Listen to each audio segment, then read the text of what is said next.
যে বই মেলাতে একটা এন্ট্রি ফি রাখা উচিত। প্রচুর মানুষ আসছে কিন্তু তারা বই কিনছে না।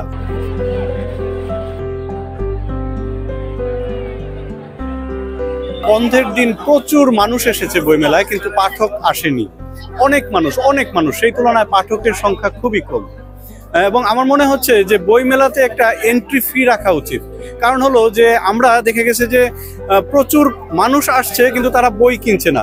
আর এন্ট্রি ফিটা যদি নেওয়া হয়, আমার মনে হয় যে এটা সবাইকে জানিয়ে দিতে চাই এই আপনাদের এই চ্যানেলটার মাধ্যমে, যে একটা এন্ট্রি ফি নেওয়া হোক। সেই এন্ট্রি ফিটা থেকে ধরা যাক যে সারা মাসে 50 লাখ বা আরো বেশি টাকা আসবে, সেই টাকা থেকে পরবর্তী বছরের জন্য বই প্রকাশ করা হবে। আর সেই বই যারা পরবর্তীতে আসবে মেলাতে তাদেরকে ফ্রি দেয়া হবে, তারপরও একটা এন্ট্রি ফি নেওয়া হোক। আগে রাইটার্সরা যেভাবে করে লিখতেন, বর্তমানে আমি সেটা পাচ্ছি না। এখন বর্তমানে দেখা যাচ্ছে যে অনেক বই আসতেছে যেগুলোর ভিতরে কোনো ইন্টারেস্টিং কাহিনী নাই।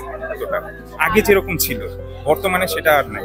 হুমায়ুন আহমেদ চলে যাওয়ার পরে আমরা যে একটা আতঙ্কে ভুগছিলাম যে আমরা আর ভালো লেখক পাবো কিনা, কিন্তু অদ্ভুত ব্যাপার যে অনেক তরুণ লেখক এসছেন যারা নতুন টপিক, নতুন গল্প, তাদের বর্ণনার গাঁথুনি, মানে অনেক সংগ্রহ যেমন অনেক, এবং ভালো লাগার মতো অনেক বইও আছে।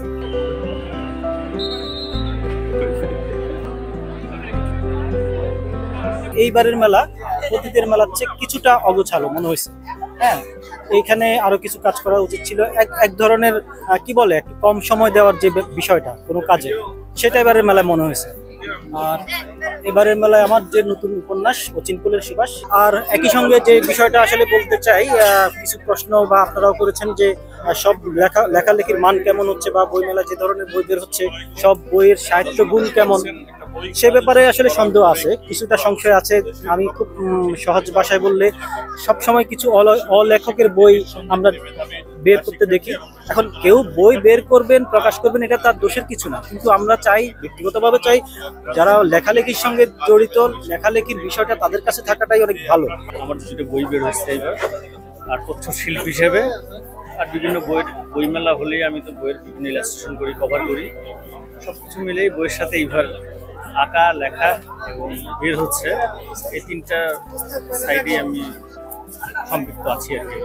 বই মেলাতে আসলাম আমি আমার ছেলেকে নিয়ে। আমার ছেলের 4 বছর বয়স। ওকে আমি এখন একটু গল্প বই পড়ে শোনাই। ও খুব আগ্রহ গল্প বইয়ের প্রতি। তো ভাবলাম যেহেতু বই মেলা শুরু হয়েছে, ওকে দেখানো দরকার, তো ওর জন্যই আসা আমার মূলত। আমিও বই পড়তে পছন্দ করি, ভালোবাসি।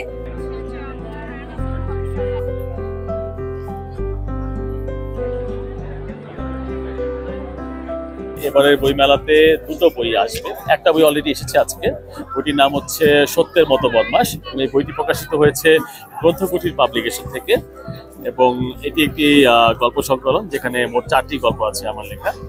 এছাড়াও আরো একটি বই, কুহেলিকা নামে একটি বই, সেটা আগামী কিছুদিনের মধ্যে চলে আসবে। সেটা আসবে হচ্ছে প্রিমিয়ার পাবলিকেশন। এবারের বই মেলা যতটুকু আমি দেখলাম, আমি একদিন হচ্ছে উইকডেতে আসলাম, আপনার মঙ্গলবারে, আর একদিন আসলাম হচ্ছে আজকে শুক্রবার। তো 2 দিনের মধ্যে আমি তুলনামূলকভাবে বলবো যে ছুটির দিনগুলোতে একটু ভিড় অনেক বেশি হচ্ছে, অন্যান্য দিন অতটা ভিড় আমি দেখি নাই। কয়েকদিনে বইমেলা কোনো লোক দেখা যায়নি, আমি তো প্রায় আসি। তা আজকে বইমেলা অনেক বেশি ক্রাউড, আমার কাছে ভালো লাগছে। কারণ মনে করছে বইমেলায় বাংলা ভাষার বাংলা প্রেমিকরা যখন বই কিনতে আসে তখন কিন্তু ভালোই লাগে। সংবাদ, ফিচার ও অনুষ্ঠানের জন্য ভিজিট করুন সংবাদ প্রকাশের ওয়েবসাইট এবং যুক্ত থাকুন ফেসবুক পেজ ও ইউটিউব চ্যানেলের সঙ্গে।